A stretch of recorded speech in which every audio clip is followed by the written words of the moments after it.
Salut et bienvenue dans cette vidéo. Alors aujourd'hui je vais vous montrer un trade que j'ai pris récemment. Donc c'est le troisième trade que je vous montre sur cette chaîne. Je vais vous expliquer pourquoi j'ai pris ce trade comme d'habitude, comment j'ai fait mon analyse surtout, parce que c'est ça qui vous intéresse, et finalement je vous montrerai comment ça s'est déroulé. Allez, c'est parti. On est sur Philip Morris International. Donc c'est une société qui vend des cigarettes, principalement du tabac, enfin voilà, vous connaissez certainement.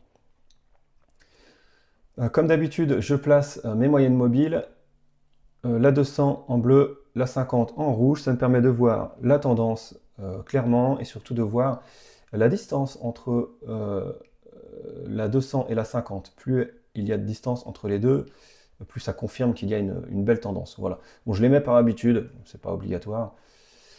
Ensuite, ce qui m'intéresse, c'est déjà, pour être un petit peu rigoureux, les niveaux de prix qu'on peut observer. Donc, bon, ici j'en ai un. Ok. On voit que le prix vient rebondir ici par le dessous, ici par le dessus. Voilà, ça joue bien son rôle de résistance d'abord, puis de support ensuite. Ok. Qu'est-ce que j'ai d'autre?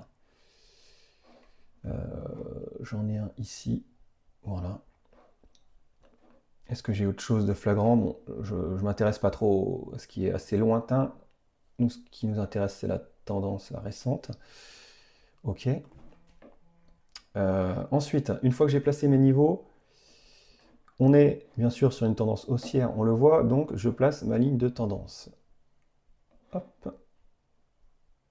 Ok. Donc on a le prix qui vient toucher une fois la ligne, deux fois ici, quasiment. On a même une confluence avec le niveau en vert ici. Et finalement, on a le prix qui vient toucher une troisième fois la ligne de tendance. Alors j'aurais aimé que ça soit au croisement de ce niveau. C'est pas le cas. Voilà, ça peut donner un petit doute quant à comment dire, à l'importance ou à la bonne tenue de la ligne de tendance, parce qu'on peut imaginer que le prix descende sur ce niveau-là avant de remonter.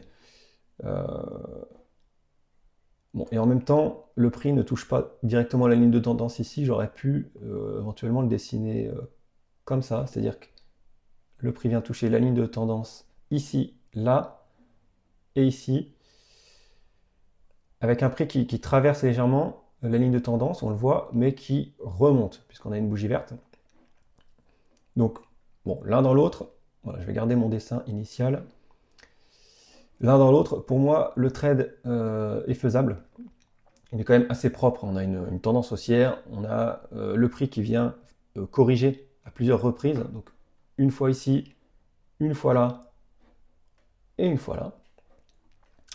Et surtout, une fois que la correction est faite, ce que je regarde, c'est que le prix redémarre bien. Si j'ai que des bougies rouges qui descendent, je n'ai pas encore de redémarrage, de hausse du prix.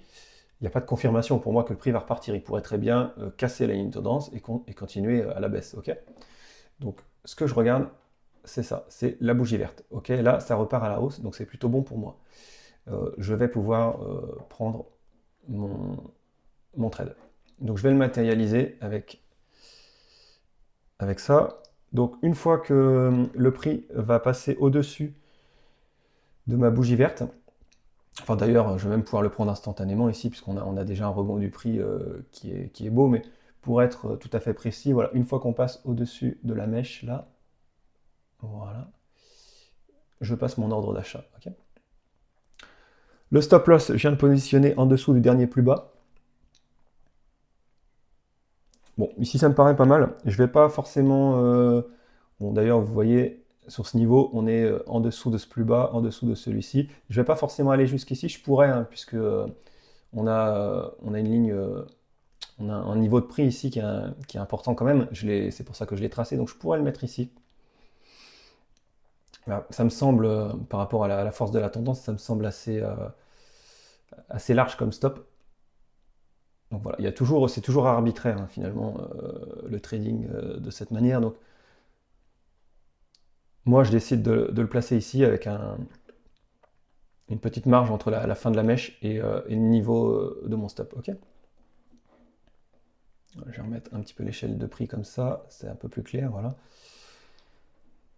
Ensuite, mon take profit, je viens le placer de manière à avoir un ratio risque-rendement de 1,5. On le voit ici, c'est indiqué ratio 1,5.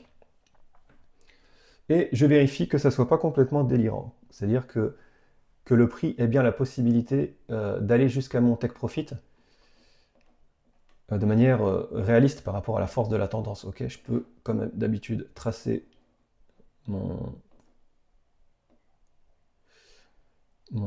ma ligne de tendance, enfin la borne haute de ma tendance. Voilà, ça donnerait quelque chose comme ça à peu près. Et là, on voit que finalement, c'est même très réaliste et même, voilà, c'est largement atteignable. C'est-à-dire que le prix peut largement dépasser ça. Ok. Ce qui me fait dire d'ailleurs que, alors c'est pas ce que j'ai fait en réalité, mais j'aurais pu finalement, en y réfléchissant maintenant, là, placer mon stop carrément ici, là. Vous voyez, à ce niveau, sous le niveau dont je vous parlais précédemment.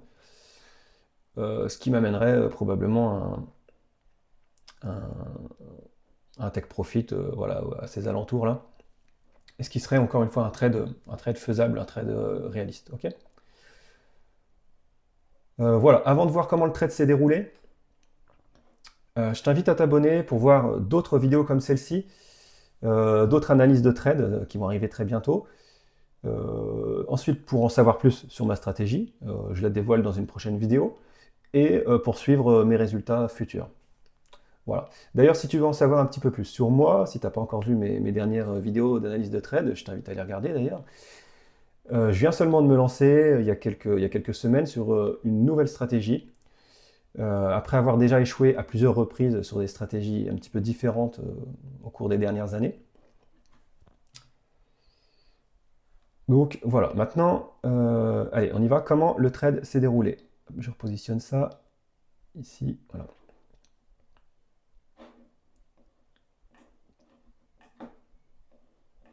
Hop, voilà, je vous remets ça en perspective pour que ça soit bien lisible.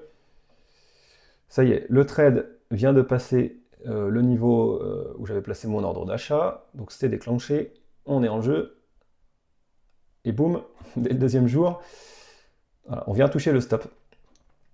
Ok, donc le trade est, je sors du trade, le trade est perdant. Je vous montre quand même ce qui s'est passé après. Voilà, finalement, ça continue à descendre. Voilà, ça rebondit ici. Donc ce qu'on peut constater après coup, et ça sera probablement une amélioration à apporter dans le futur pour les prochains trades. Mais encore une fois, ici c'est toujours une histoire de jugement, c'est arbitraire comme je vous le disais. C'est que ce qui a tenu finalement, c'est le niveau que j'ai décidé. Donc se fier, une règle ajoutée à mon plan de trading, ça sera celle-ci, se fier au niveau que j'ai décidé, que j'ai dessiné, pardon. Voilà. Que dire de plus? Bah, écoutez, on voit bien que le prix rebondit sur ce niveau au 3 juillet. Donc à voir comment ça continue ensuite, si la tendance se poursuit, ce qui est fort probable, hein. Parce que si on redessine la ligne de tendance à l'heure actuelle, on a quelque chose comme ça. Vous voyez, alors je vais éclaircir un peu le graphique. Vous voyez, ça fait une belle tendance, enfin, il n'y a pas de problème. Ici, ça rebondit sur le niveau qu'on avait dessiné. Je vais y arriver. Et ici, ça rebondit à nouveau sur un niveau qu'on avait dessiné. Donc, d'où l'importance de dessiner les niveaux ici. Et à noter que la ligne de tendance, forcément, elle ne va pas être forcément hyper précise. Mais c'est comme ça, une ligne de tendance, c'est pas forcément respecté au millimètre près. Ok ? Voilà. Dis-moi ce que tu en penses en commentaire, ce que tu penses de ce trade précisément. Dis-moi si tu as appris des choses à partir de cette analyse que j'ai faite et des méthodes dont j'ai discuté là. Dis-moi si tu aurais fait différemment. Et voilà, la vidéo touche à sa fin. Donc si tu veux que j'explique pardon, quelque chose plus en détail dans une prochaine vidéo, surtout n'hésite pas à m'en faire part dans les commentaires. Allez, salutations, à la prochaine.